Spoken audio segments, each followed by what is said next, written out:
আর্থিক সংকট আর বিনিয়োগ খরার এই সময়ে বন্ধ শিল্প কারখানা চালুর জন্য 40,000 কোটি টাকার বিশেষ তহবিল দিচ্ছে বাংলাদেশ ব্যাংক। আর এসব অর্থ ঋণ আকারে যোগান দেয়া হবে দুর্বল ব্যাংক ব্যবস্থা থেকেই। ফলে চাপ বাড়তে পারে এই খাতে। কর্মসংস্থান বাড়ানোর লক্ষ্যে এই সিদ্ধান্ত হলেও এই টাকার ব্যবহারে স্বচ্ছতা ও জবাবদিহিতা নিয়ে সন্দিহান বিশেষজ্ঞরা। মিসবাহ হাসানের রিপোর্ট।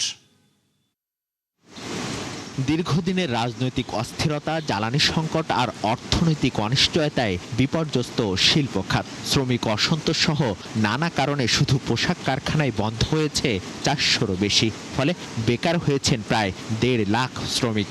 ছোট বড় ও মাঝারি শিল্প মিলিয়ে এই সংখ্যা আরও কয়েক গুণ।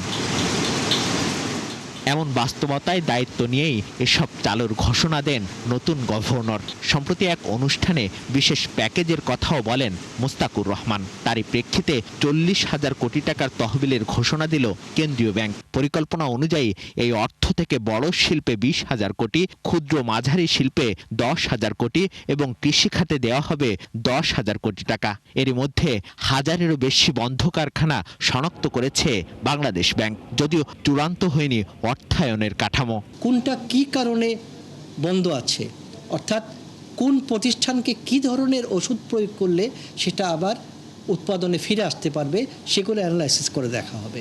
যেটা বলছেন যে 20,000, 30,000, 40,000 কোটি টাকাটা এই মুহূর্তে গুরুত্বপূর্ণ বিষয় না।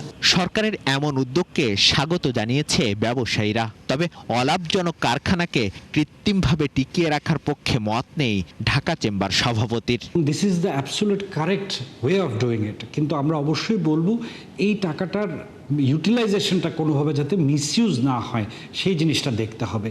কারণ আপনি আমাদের এই সরকারের তো প্রায় 1 কোটি কর্মসংস্থানের একটা কমিটমেন্ট আছে ওনাদের ম্যানিফেস্টোতে। এটা করতে হলে আপনি প্রাইভেট সেক্টরকে আবার বেগবান না করা ছাড়া আপনার কোনো দিকে উপায় নেই। এই বিশেষজ্ঞ বলছেন, বিনিয়োগ সংকটের এই সময়ে নতুন তহবিলের যোগান ইতিবাচক। তবে ঝুঁকি রয়েছে স্বচ্ছতা ও জবাবদিহিতা নিয়ে। যেগুলো জেনুইন বিজনেস এবং ফান্ডের অভাবে বা ইন্টারেস্ট রেট বেড়ে যাওয়ায়, কনসেশনাল ফাইন্যান্সের অভাবে বন্ধ হয়েছে, তাদেরকে যদি অ্যাডিশনাল ফান্ড দিয়ে রিজারেক্ট করা যায়, পুনর্জীবিত করা যায়, আমি মনে করি সেটা একটা ভালো দিক হবে।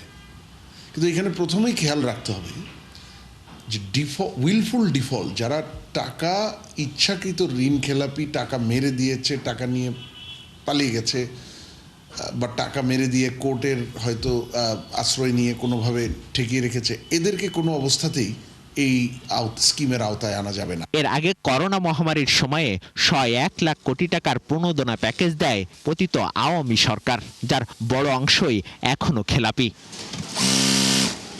মিসবাহ হাসান, 71, ঢাকা।